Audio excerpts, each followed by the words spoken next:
আসসালামু আলাইকুম। আমাদের ৫টি রমজান কিন্তু শেষ হয়ে গেল। দেখতে দেখতে রহমতের মাস চলে যাচ্ছে। প্রতিদিনই ইফতারের মধ্যে আমি কিছু না কিছু আয়োজন করে থাকি, সবার জন্য বানিয়ে থাকি। আমার কাছে রান্না করে সবাইকে খাওয়াতে অনেক ভালো লাগে। আমি কিন্তু নিজে তেমন একটা খেতে পছন্দ করি না, তবে সবাইকে রান্না করে খাওয়াতে অনেক পছন্দ করি। যেমন আমি আমার বাচ্চাদের জন্য রান্না করি, তেমন কিন্তু আমি বাসার সবার জন্য রান্না করে থাকি। তবে আমি ভাজা পোড়া আইটেমগুলো বেশি একটা রান্না করে থাকি, ভাত তরকারিগুলো আমি একটু কমই রান্না করে থাকি। ঘরের রান্নাগুলো সবসময় আমার শাশুড়ি মা করে থাকেন, এবং যে ভাজা পোড়ার আইটেমগুলো বা বাড়তি আইটেমগুলো সেগুলো আমি রান্না করে থাকি। তো আজকে আমি রান্না করব নুডলসের রোল। তার জন্য আমি কিছু সবজি নিয়েছি। আমি রোলের মধ্যে সবজিটাও ব্যবহার করব, আপনারা চাইলে সবজিটা স্কিপ করতে পারবেন। কিছু ব্রোকলি নিয়েছি। এখন ব্রোকলিগুলোকে ছোট ছোট দানা করে আমি বের করে নিচ্ছি, মানে ব্রোকলির যে ফুলটা থাকে ওইটাকে আমি ছোট ছোট করে বের করে নিচ্ছি। একটু বড়ও রেখেছি, একটু ছোটও রেখেছি, সবগুলোকে মিলিয়ে রেখেছি। দেন আলু এবং গাজরটাকে আমি খুব সুন্দর করে কুচি কুচি করে নিয়েছি। এখন সবগুলোকে আমি সেদ্ধ করে নিব। এখানে আপনারা আপনাদের পছন্দ মতো সবজিটা ব্যবহার করবেন। আমি আমার পছন্দ মতো সবজিটা এখানে ব্যবহার করেছি। তারপর আমি পেঁয়াজ কুচিটাকে খুব সুন্দর করে ভেজে নিয়েছি। পেঁয়াজের গন্ধটা চলে যাওয়া পর্যন্ত এটাকে ভেজে নিব। এখন আপনারা চাইলে এটার মধ্যে কাঁচামরিচটাও ব্যবহার করতে পারবেন, আবার চাইলে এটার মধ্যে চিলি ফ্লেক্সটাও ব্যবহার করতে পারবেন। আমি আজকে কোনো মরিচ ব্যবহার করব না, কারণ আমার বাসায় কেউ ঝাল খেতে পারে না, সাফা মারাও খেতে পারে না, ওদের বাবা চাচারাও ঝাল খেতে পারে না। তো তার জন্য আমি জাস্ট 2টা কাঁচামরিচ ব্যবহার করেছি, তাও আস্ত কাঁচামরিচ। আর যে সবজিটাকে আমি সেদ্ধ করে নিয়েছিলাম, পেঁয়াজটাকে হালকা ভাজার পর আমি সেদ্ধ করা সবজিটাকে দিয়ে দিয়েছি। এখন আমি খুব সুন্দর করে মিক্স করে নিব। আর আমি ওই যে বললাম যে 2টা কাঁচামরিচ ব্যবহার করব, তাও আস্ত কাঁচামরিচ। এটাকে ফেরে বা কেটে দিব না, জাস্ট আস্ত কাঁচামরিচটা দিয়ে দিব শুধু ফ্লেভারের জন্য, যাতে ঝাল ঝাল ভাবটা না আসে, শুধু একটু ফ্লেভার আসে তার জন্য। তো এটার মধ্যে আমি আর লবণ ব্যবহার করব না, কারণ সবজিটা সেদ্ধ করার সময় আমি পর্যাপ্ত পরিমাণে লবণ ব্যবহার করেছিলাম। এখন আমি খুব সুন্দর করে এটাকে মিক্স করে নেড়ে চেড়ে নিচ্ছি, মানে পেঁয়াজ এবং তেলের সাথে সবজিটাকে খুব সুন্দর করে মিক্স করে নিচ্ছি। এখানে আপনারা চাইলে চিকেনটা ব্যবহার করতে পারবেন। আমি আজকে আর চিকেন ব্যবহার করব না, আজকে শুধু ডিমটা ব্যবহার করব। আসলে আমার কাছে মনে হয় রান্না একটা শিল্প, যে যত সুন্দর করে রান্না করতে পারে বা যত সুন্দর করে প্রেজেন্টেশন করতে পারে, দেখতেও তত সুন্দর হয় এবং খেতেও কিন্তু তত টেস্টি হয়। আমার কাছে রান্না করতে অনেক ভালো লাগে। আমি প্রতিদিন কিন্তু বিভিন্ন রকমের আইটেম রান্না করে থাকি। আমার কাছে অনেক ভালো লাগে রান্না করতে, এবং সবাইকে খাওয়াতেও আমার অনেক ভালো লাগে। আলহামদুলিল্লাহ, সবাই খাবার খেয়ে কিন্তু আমার প্রশংসাই করে। তার জন্য আরও কী বলো এটাকে, আরও উৎসাহ পাই আমি রান্না করার জন্য। তো আমার কিন্তু কথা বলতে বলতে নুডলস রান্না প্রায় শেষ হয়ে গিয়েছে। নর্মালি আমরা যেভাবে রান্না করি ওইভাবেই রান্না করে নিয়েছি। আর উপর দিয়ে একটু ধনিয়া পাতা কুচি ব্যবহার করেছি। আপনারা যদি কালারফুল করতে চান তাহলে এটার মধ্যে টমেটো সস এবং সয়া সস ব্যবহার করবেন। আর যদি এরকম রাখতে চান তাহলে এরকমই রাখবেন। আমি টমেটো সস এবং সয়া সসটা আজকে অ্যাড করি নাই। আমার কাছে নুডলসটা দেখতে এরকম সাদার মধ্যে গাজরটা দেখা যাচ্ছে, আলুটা দেখা যাচ্ছে, আবার ধনিয়া পাতা দেখা যাচ্ছে, ব্রোকলি দেখা যাচ্ছে, মানে একদম কালারফুল লাগতেছিল। তার কারণে আমি এখানে টমেটো সস আর সয়া সসটা ব্যবহার করি নাই। তারপর আমি এখানে যে রুটিটা বানাবো সেই রুটির জন্য ডো করে নিচ্ছি। প্রথমেই আমি এখানে ময়দা ব্যবহার করেছি। ময়দার মধ্যে আমি একটু পরিমাণে তেল দিয়েছিলাম, পরিমাণ মতো লবণ দিয়েছিলাম। এখন ঠান্ডা পানি দিয়ে আমি ডোটাকে করে নিচ্ছি। এখানে গরম পানি দেওয়ার প্রয়োজন নেই, যেহেতু ময়দা ব্যবহার করেছি, ময়দা এমনিতেই সফট হয়ে যাবে। খুব সুন্দর করে আমি ডোটাকে মেখে নিয়েছি। মেখে নেওয়ার পর আমি এটাকে একটা ভিজা ন্যাকড়া দিয়ে 10 থেকে 15 মিনিটের মতো খুব সুন্দর করে ঢেকে দিব, এতে করে আরও সফট হয়ে যাবে। তো আমি খুব সুন্দর করে চেপে চেপে এটাকে ঢেকে দিচ্ছিলাম। আপনারাও আমার মতো এরকম একটা ন্যাকড়া দিয়ে খুব সুন্দর করে এটাকে ঢেকে রাখবেন। 10 থেকে 15 মিনিটের মতো এটা সফট হয়ে যাবে। তারপর আমি 15 মিনিট পর এটাকে খুললাম, খুলে দেখেন কতটা সফট দেখাচ্ছে। এবং এখন রুটি বানানোর জন্য আমি ছোট ছোট করে লেচি কেটে নিচ্ছি।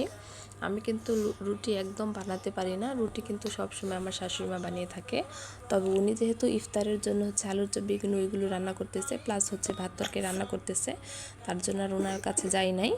এখন আমি যতটুকু পারি গোল করার জন্য ততটুকু গোল করে রুটিটাকে বানিয়ে নিব। তো আমি প্রথমে লেচি কেটে নিচ্ছিলাম।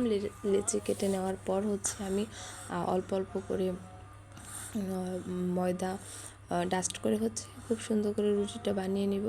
তো আমি যতটুকু সম্ভব গোল করে চেষ্টা করেছি রুটিটা বানিয়ে নেওয়ার জন্য। এখানে আমার 7টা রুটি হয়েছে। 7টা রুটি হচ্ছে আমাদের সবার জন্য যথেষ্ট হবে। তো এখানে আমি রুটি বানানোর জন্য কিন্তু যুদ্ধ করতেছিলাম। প্রায় হচ্ছে 10 থেকে 15 মিনিটের মতো আমি এটাকে গলি করতেছিলাম দেন হচ্ছে আমি রুটি বানাচ্ছিলাম। আমার হচ্ছে প্রায় 30 থেকে 40 মিনিটের মতো সময় লেগেছে এই 7টা রুটি বানানোর জন্য। আমি একদিক দিয়ে বানাচ্ছি আরেক দিক দিয়ে রুটি ভেঙে ফেলতেছি। একদিক দিয়ে হচ্ছে পাতলা হয়ে যায়, একদিক দিয়ে হচ্ছে মোটা হয়ে যায়। তো এরকম হচ্ছিল। তারপর দেখি মাশাআল্লাহ এটা একদম সুন্দর চাঁদের মতো গোল হয়ে গিয়েছে। তখন তো আমি এত খুশি হয়েছি, আমার শাশুড়ি মাকে ডেকে বললাম, মা আমার রুটি দেখেন কত সুন্দর গোল হয়েছে।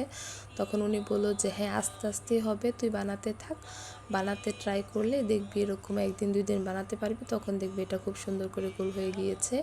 তারপর আমি যতটুকু সম্ভব গোল করে বানিয়ে নিয়েছি।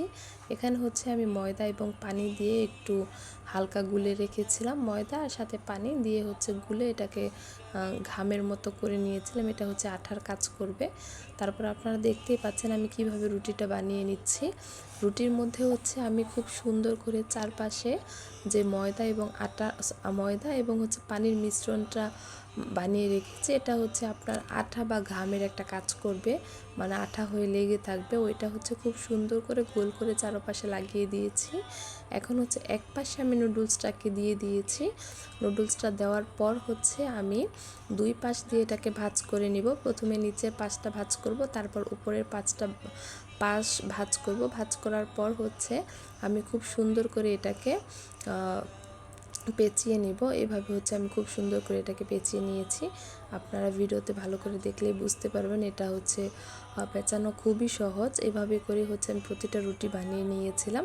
সবগুলো রুটি বানাতে যদি আমি দেখাই তাহলে ভিডিওটা অনেক লং হয়ে যাবে, তার জন্য আমি স্কিপ করেছি। আমি খুব সুন্দর করে এইভাবেই করে হচ্ছে সবগুলো রুটি বানিয়ে নিয়েছি। মাশাআল্লাহ দেখতে কিন্তু অনেক সুন্দর লাগতেছিল, আমার কাছে দেখতে অনেক ভালো লাগতেছিল। ওদের বাবাও বলতেছিল যে দেখতে কিন্তু রোলগুলো অনেক সুন্দর লাগতেছিল। তারপর হচ্ছে আমি এখন মেয়োনিজ বানাবো। সবাই না আমাদের বাসায় সবাই হচ্ছে না টমেটো সস দিয়ে খেতে পারে, তবে টমেটো সস আমার কাছে একটু ভালো লাগে না। চিলি সস বলেন টমেটো সস বলেন কোনোটাই আমি খেতে পারি না, আমি জাস্ট একটু মেয়োনিজটা খেতে পারি। তো আমি বাসায় মেয়োনিজ ভালোই বানাতে পারি, তার জন্য আজকেও আর কি ট্রাই করতেছিলাম মেয়োনিজ বানানোর জন্য। প্রথমে হচ্ছে একটু গোলমরিচের গুঁড়া দিলাম, তারপর একটু চিলি ফ্লেক্স দিলাম। চিলি ফ্লেক্স দেওয়ার পর হচ্ছে আমি একটু গুঁড়ো দুধ দিলাম। আপনারা অবশ্যই গুঁড়ো দুধটা দেওয়ার ট্রাই করবেন, কারণ গুঁড়ো দুধ দিলে হচ্ছে টেক্সচারটা অনেকটা ঘন হয়ে যায়, আর যদি আপনারা গুঁড়ো দুধ না দেন সেক্ষেত্রে হচ্ছে একটু পাতলা হয়ে যাবে। তারপর আমি একটু আস্ত সরিষা দিয়েছি, আমার কাছে কালো সরিষা ছিল, আমি কালো সরিষা দিয়েছি। তারপর 2টা লেবুর ফালি দিয়েছি, লেবু কিন্তু প্রচুর পরিমাণে দাম, তারপরও হচ্ছে আমি এখানে ব্যবহার করেছি টেস্ট ব্যালেন্স রাখার জন্য। তারপর হচ্ছে আমি এখানে টমেটো সস ব্যবহার করেছি, পরিমাণ মতো চিনি ব্যবহার করেছি। হাতে থাকা কয়েকটা ইনগ্রিডিয়েন্টস দিয়ে কিন্তু বাসায় খুব সুন্দর করে মেয়োনিজ বানানো যায়। তারপর হচ্ছে আমি সয়াবিন তেল ব্যবহার করেছি, সয়াবিন তেলটা মাস্ট আপনারা ব্যবহার করতেই হবে। দেন হচ্ছে আমি একটা ব্লেন্ডারে এটাকে খুব সুন্দর করে ব্লেন্ড করে নিব। এখন হচ্ছে আমি আগে তেলটাকে গরম করে নিয়েছি, গরম করে নেওয়ার পর হচ্ছে আমি রোলটাকে অল্প অল্প করে দিচ্ছিলাম, মানে হচ্ছে 3টা বা 2টা করে রোল দিচ্ছিলাম, দিয়ে হচ্ছে খুব সুন্দর করে এটাকে ফ্রাই করে নিচ্ছিলাম। আমার শাশুড়ি মা তখন সব কাজকর্ম শেষ করে গোসল করতে গিয়েছিল, তো তার জন্য উনি আর আমাকে ভেজে দিতে পারে নাই। উনি যদি গোসল শেষ করে ভাজে সেক্ষেত্রে আবার অনেকটা লেট হয়ে যাবে, তার জন্য আমি এটাকে ভাজতেছিলাম আর ভয় পাচ্ছিলাম যে হবে কি না মায়ের মতো ভাজা, কারণ উনি তো মাশাআল্লাহ অনেক সুন্দর করে ভাজতে পারে, আমি আর ওনার মতো তেমন সুন্দর করে ভাজতে পারি না। তারপর আমি যেই হচ্ছে ডিম তেল সব কিছু একটা মিশ্রণ রেডি করে রেখেছিলাম, সেই মিশ্রণটাকে হচ্ছে একটা মিক্সারের মধ্যে দিয়ে দিলাম। এখন খুব সুন্দর করে এটাকে ব্লেন্ড করে নিব, আর কোনো কাজ নেই। এই তো দেখতেই পাচ্ছেন খুব সুন্দর করে এটাকে ব্লেন্ড করে নেওয়া হয়ে গিয়েছে। যে সরিষা দিয়েছিলাম এবং হচ্ছে গোলমরিচ দিয়েছিলাম সেগুলো হচ্ছে কালো কালো দানা দেখা যাচ্ছে, তা আর হচ্ছে টমেটো সস ব্যবহার করার কারণে এটা কালারটা খুব সুন্দর এসেছে। আমার খাবারের প্লেটটা দেখতে কেমন লাগছে সবাই কমেন্ট করে